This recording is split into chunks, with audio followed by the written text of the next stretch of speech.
नमस्कार, मैं संजय सनम यूट्यूब के सभी व्यूवर्स का हृदय से अभिवादन करता हूं। व्यूवर्स, दरबारों की जंग में कल हमने एक वीडियो दिया था जिसमें करौली सरकार के श्रीमान संतोष जी भदौरिया जी को, डॉक्टर साहब को संबोधित करते हुए हमने अपनी बात को कहा था, क्योंकि उससे पहले उनका एक वीडियो आया था जिसमें उन्होंने हमारे लिए बड़े स्नेह और सम्मान के साथ टैग लाइन से अपनी बात उनके दरबार से कही गई थी। तब हमने सोचा कि जब उन्होंने एक बात हमसे कही है तब हमारा भी फर्ज बनता है हम भी अपनी बात उन तक उनके नाम के साथ सम्मान के साथ कहें, और हमने कल वो अपनी बात कही। हमारा वीडियो जाने के बाद बहुत सारे लोगों की प्रतिक्रियाएं आई, भक्तों की प्रतिक्रियाएं आई, और कुछ करौली सरकार के भक्तों ने ही हमसे ये कहा कि अब इस जंग को आप चलने दीजिए, आप इसको रोकने की कोशिश मत कीजिए, क्योंकि सच सामने आना चाहिए। और कुछ लोगों की प्रतिक्रियाएं और भी थी। उन्होंने कहा था कि जब मनु भैया जी जिंदा व्यक्ति की आत्मा को बुला लेते हैं तब पंडोकर सरकार आपत्ति क्यों नहीं करते। बहुत सारे सवाल थे। कुछ ने कहा था कि आखिर इनमें सच्चा कौन है, हमें ये कैसे पता चले। कुछ ने कहा था कि जब पंडोकर सरकार इनको खुली चुनौती दे रहा है कि आपके गुरुजी हमारे पास हैं, तब फिर आप में से कोई भी व्यक्ति, कोई भी भक्त आकर के इसे आजमा ले और हम उन्हें पूरी बात बताएंगे गुरुजी को की हाज़िरी वहाँ पे लाके दिखाएंगे।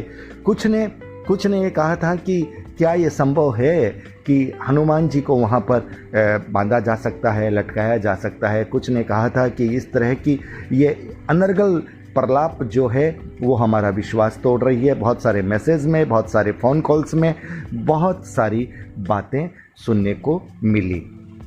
आज करौली सरकार के एक भक्त, जो कि हमारे भी बहुत अच्छे व्यूवर्स हैं, देखिए वैचारिक मतभेद हो सकते हैं, लेकिन जो व्यक्ति सच्चाई को सुनता भी है, समझता भी है, स्वीकार भी करता है, तो उन्होंने एक वीडियो लिंक मन्नू भैया जी की हमारे पास भेजी और उसमें उन्होंने कहा कि देखिए, मन्नू भैया जी ने ये कहा है कि हमने जो वो जिंदा आत्मा को जो बुलाया वो सच नहीं था, वो सिर्फ एक हास्य व्यंग्य का ही रूप था। तब उन्होंने कहा कि देखिए ये कैसी बातें हो रही है, ये आज ये बात कही जा रही है, पहले ये क्यों नहीं कही गई। सवाल वाजिब है। और उस लिंक को फिर जब मैंने खोला, मैंने मन्नू भैया जी का पूरा वीडियो सुना। मन्नू भैया जी ने ये जो बात कही कि वो जो हमने आत्मा बुलाई वो एक तरह से हंसी मजाक की बात थी, हास्य व्यंग्य था, ऐसे किसी की आत्मा को नहीं बुलाया जा सकता। मन्नू भैया जी, आपका जो ये क्षेत्र है इसको लोग बहुत गंभीरता से लेते हैं, और आप जब इस तरह का वीडियो बना देते हैं, आपके लिए हो सकता है आपने मन में सोचा होगा कि हास्य व्यंग्य का है, लेकिन लोगों ने उसे सच्चाई माना था और उसी के आधार पर लोग सवाल भी कर रहे थे। तो अब लोगों के मन में ये भ्रम हो सकता है कि आपका कोई जो भी वीडियो आ रहा है कहीं उसमें कोई हास्य व्यंग्य तो नहीं है, सच्चाई से परे तो नहीं है। इसलिए हमारी आपसे दरखास्त है कि आप जो भी वीडियो बनाएं बड़ी गंभीरता से और सच्चाई के साथ ही बनाएं, और अगर आपको कोई हास्य व्यंग्य का पुट देना हो तो वहां पर बोल भी दीजिए, ताकि लोग फिर उसे देखने के बाद ये सोच भी लें कि ये सिर्फ एक कटाक्ष किया गया है, सिर्फ समझाया गया है। मुझे विश्वास है कि करौली सरकार के जिस भक्त ने हमें ये बात कही थी, हमने वो बात उनकी अपनी रख दी है। मनु भैया जी ने आज अपने वीडियो में हमें संबोधित करते हुए कहा है, क्योंकि कल हमने ये अपील कही थी, मनु भैया जी के लिए भी कही थी, सबके लिए कही थी कि शांति की अपील हो, और अगर करौली सरकार के दरबार से हमें ये आश्वासन मिल जाए तो हम ये कोशिश करेंगे कि मन्नू भैया जी भी करौली सरकार के विरोध में बोलना बंद करें और पंडोकर सरकार के श्री गुरु शरण जी महाराज भी बोलना बंद करें। हमने ये कोशिश करने के लिए कहा था। देखिए, गारंटी किसी बात की नहीं है, हो सकता है ये लोग नहीं भी माने, ये इनका अपना अधिकार है। किसी के दिल में अगर दर्द इतना है तो हो सकता है आक्रोश इतना है तो हमारे समझाने से भी वो न समझे, ये भी संभव है, लेकिन कोशिश करने में कोई हर्ज नहीं था। पर बात यह है कि करौली सरकार के दरबार से भी कोई अभी तक ऐसा आश्वासन, ऐसा कुछ आया नहीं है। इसका मतलब ये कहा जा सकता है कि उनकी मंशा भी शायद शांति में नहीं है। शायद वो चाहते हैं कि बात जो है एकदम निर्णायक मोड़ पर पहुंचे, और ऐसा बहुत सारे भक्त भी चाहते हैं निर्णायक मोड़ पर पहुंचे। लेकिन निर्णायक मोड़ पर पहुंचने के लिए शब्दों के इस तरह से तड़के देना उचित नहीं होता। निर्णायक मोड़ पर तो बात तभी पहुंच सकती है जब आमने सामने, पब्लिक के सामने कोई बात हो जाए, पब्लिक के सामने शक्तियों का प्रदर्शन हो जाए, तब कोई बात पहुंचती है। उधर से आप वीडियो बनाएं, इधर से ये वीडियो बनाएं, किसके कितने सच्चे, किसके कितने झूठे। क्योंकि करौली सरकार के दरबार पर भी आरोप लग रहा है कि एक ही व्यक्ति, एक ही लड़की को पात्र बना करके आप वो वीडियो बना रहे हैं। अब बहुत सारी बातें आ रही है जो मैं ये कहना नहीं चाहता, क्योंकि लोगों ने कही है, लोग समझ रहे हैं, लोग बड़े बिंदास अंदाज में कह भी रहे हैं। मनु भैया जी की बात चल रही थी। मनु भैया जी ने मुझे संबोधित करते हुए कहा कि इन्होंने पहले अपशब्दों का इस्तेमाल मेरे खिलाफ किया है, हरामजादा तक भी कहा है। मनु भैया जी की बात बिल्कुल सही है, और ये बात मैंने कल भी अपनी वीडियो में कही थी कि सबसे पहले जो शुरुआत है वो करौली सरकार के दरबार के पिच से हुई है, और उसके बाद फिर मन्नू भैया भी लगातार प्रहार करते जा रहे हैं, वो करते जा रहे हैं।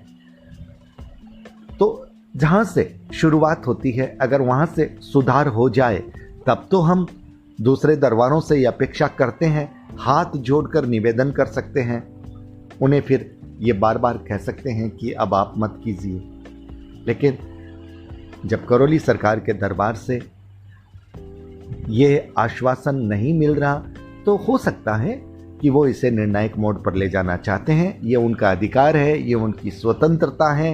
हमारा काम था कि जब उन्होंने हमारे नाम से बहुत स्नेह से संबोधन दिया था, टैगलाइन से, तो हमारा ये फर्ज था कि हम भी बड़े स्नेह और सम्मान के साथ उनसे अपील कर लें, और अपील माने न माने ये उनका अधिकार है। अभी तक उनका कोई वैसा जवाब आया नहीं है, और मन्नू भैया जी ने अपनी बात आज के अपने वीडियो में हमें बता दी है कि उन पर शुरुआत उनसे हुई थी, और हम भी ये मानते हैं। जहाँ तक हमारा ख्याल है, हमने भी जो वीडियो देखे हैं उससे हमें भी यही पता चलता है। और मन्नू भैया जी ने ये भी कहा है कि पंडोकर दरबार को उल्टा लटकाना या उनकी शक्तियों को बुलाना ये तो मजाक है, ये किसी भी रूप में बिल्कुल संभव नहीं है। अब व्यूअर्स ये सोचिए कि क्या संभव है, क्या संभव नहीं है। ये साधक ही बता पाएंगे, ये आपके और हमारे वश की बात नहीं है। लेकिन पंडोकर सरकार के श्री गुरु शरण जी महाराज बार बार एक बात कह रहे हैं। वो कह रहे हैं कि अगर भदौरिया जी भी मेरे पास आ जाएं तो मैं भदौरिया जी पर भी राधा किशन जी की आत्मा को खिला सकता हूं, और वो राज उगलवा सकता हूं जो इनको भी मालूम नहीं। बल्कि वो ये भी कहते हैं कि करौली सरकार का कोई भी भक्त आ जाए जो ये दावा करे, हम उस पर भी वो आत्मा को ला करके बहुत सारी चीजें बता सकते हैं। और अगर आपने पंडोकर सरकार के हाथीवान महाराज जी को या उनकी शक्तियों को पकड़ा है, तो फिर आप उनसे अंदर के राज निकलवाइए। कुछ गोपनीय बातें उनसे आप निकलवाइए। एक भक्त ने तो हमें ये भी कहा था कि अगर पंडोकर सरकार की सारी शक्तियां करौली सरकार में आ गई है, तो फिर करौली सरकार के दरबार को भी भूत भविष्य वर्तमान का काम तो उनका शुरू हो जाना चाहिए, और पंडोकर सरकार का बंद हो जाना चाहिए। लेकिन उनका काम तो यथावत चल रहा है। अब इस तरह के सवाल भक्तों से आ रहे हैं। देखिए, लोग मूर्ख नहीं हैं। भले ही वो साधकों की साधना को न जाने, साधकों की सिद्धियों को न जाने, लेकिन एक ऊपरी तौर पर, सामान्य तौर पर जो चीजें चलती है उसे हर कोई व्यक्ति जानता है। तो इस तरह के वीडियो बनाना, ये कहीं ना कहीं ऐसा लगता है, चाहे कोई बनाए, अगर हम इस तरह की शक्तियों का प्रदर्शन करते हैं तो या तो फिर हमें चैलेंज के साथ सामने वाला जो कहे उसे स्वीकार करना चाहिए, और पब्लिक के बीच में वो फिर बात कर देनी चाहिए, जिसमें साधक भी हो, जिसमें आम जनता भी हो, जिसमें मीडिया भी हो, और फिर मीडिया ट्रायल भी हो, मीडिया भी क्रॉस क्वेश्चन करे सभी साधकों से, यह भी होना चाहिए। लेकिन ये हो नहीं रहा है। कल एक स्विट्जरलैंड के एक भक्त का फोन आया था, करौली सरकार के भक्त थे, बड़े गुस्से में थे, बोल रहे थे कि पंडोकर सरकार ने क्या अपने आप को भगवान समझ रखा है, वो क्या उसका क्या मृत्यु पर अधिकार है। मुझे कई बार लगता है कि लोग वीडियो को पूरा सुनते नहीं हैं, अच्छे से समझते नहीं हैं और सिर्फ श्रद्धा से बोल जाते हैं।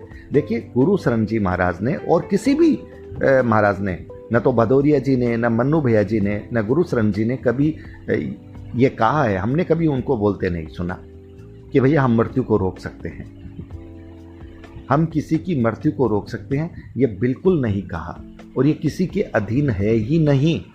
किसी की मृत्यु छोड़िए, खुद की मृत्यु नहीं रोक सकते। अगर यही रोकी जा सकती तो फिर इस दुनिया में सारी जनसंख्या इन साधुकों की होती, इनके परिवारों की होती, दूसरा कोई होता ही नहीं। और जीवित आत्माएं अगर बुलाई जाती तो बहुत सही लोगों ने कहा कि भैया जिनपिंग की आत्मा को बुला लो, इमरान की आत्मा को बुला लो, देश का भला कर दो। और मृत आत्माओं की बात में भी किसी साधक ने सुशांत सिंह राजपूत की आत्मा को बुलाने की कोशिश नहीं की, जबकि लोगों ने कई सवाल उठाए हैं। अरे आप उनकी आत्मा को बुलाओ ना, विदेशी जो लोग हैं वो बुला करके प्रयोग कर रहे हैं, हमारे यहाँ के साधक क्यों नहीं कर पा रहे? उनकी आत्मा से राज खुलवाओ कि कौन उनकी हत्या के पीछे कौन है, उस घटना के पीछे कौन है। ये कोशिश किसी ने नहीं की। ये भक्तों की मांग है। अब भी अगर कोई करता है तो उसका स्वागत है। अगर आपके पास शक्तियां हैं तो देश हित में होनी चाहिए। आपके पास शक्तियां हैं तो जनता के बीच में जो सवाल है उसकी पूर्ति होनी चाहिए, भले ही उसका पैसा न मिले। कई बार हमें ज्योतिष का पैसा नहीं मिलता। जब चुनाव की बात आती है, कुछ ऐसी बात आती है, कोरोना वायरस की बात आती है, तो भविष्यवाणियां हमारे ज्योतिषज्ञ करते हैं, पैसा लेकर के थोड़ी करते हैं, देश हित में करते हैं, जनता के जानकारी के लिए करते हैं, जो करनी चाहिए और उसका लाभ मिलता है। हमारे हर कर्म का लाभ मिलेगा अगर हम सबके सद्भाव के लिए, सबके हित के लिए करेंगे। तो व्यूअर्स, सबसे बड़ी बात यह है कि जिस विश्वास और आश्वासन पाने के लिए मैं सोच रहा था कि करौली सरकार के दरबार से वो आएगा, वो अभी तक नहीं आया है। और कोई बात नहीं, ये उनका अपना अधिकार है। शांति की पहल पर हमारे भक्तों ने भी कहा है कि आप शांति की पहल मत करवाइए, आप अब दूध का दूध, पानी का पानी होने दीजिए। चलिए, हो जाए। मैं तो सिर्फ ये कहता हूं कि अशालीनता मत रखिए। प्रतिस्पर्धा भी करनी है तो स्वस्थ कीजिए।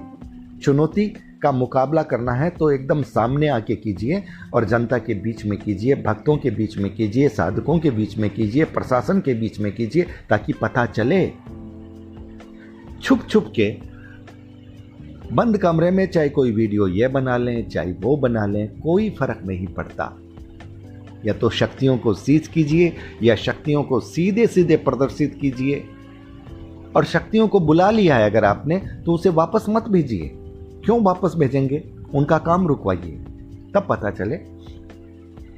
ये लोग, भक्त जो लोग हैं, वो सवाल करते हैं फ़ोन के माध्यम से, मैसेज के माध्यम से। आप हमारे यूट्यूब के कमेंट्स में भी बहुत चीज़ें पढ़ सकते हैं। लोगों के मन में सवाल हैं और आज उन्हीं सवालों को आवाज़ दे रहा हूं। और मन्नू भैया जी ने कहा है कि वो जो जीवित आत्मा को बुलाने की बात, जो एक उनका वीडियो था, वो एक हास्य व्यंग्य था। मन्नू भैया जी, ऐसा हास्य व्यंग्य और मत करिएगा, क्योंकि लोग आपकी वीडियो को बहुत गंभीरता से देखते हैं। उन्हें ये फिर कश्मकश में रहेंगे कि जो देख रहे हैं गंभीरता से, वो कोई हास्य व्यंग्य तो नहीं है। इसलिए अपना हर वीडियो, आप जिस क्षेत्र में हैं, उस हर वीडियो को गंभीरता से ही दीजिए।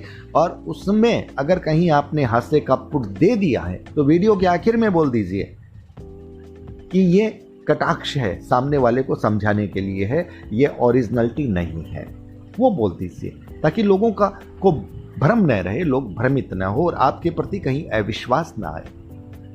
तो व्यूअर्स, वीडियो को लाइक कीजिएगा, शेयर कीजिएगा और चैनल को सब्सक्राइब करना मत भूलिएगा।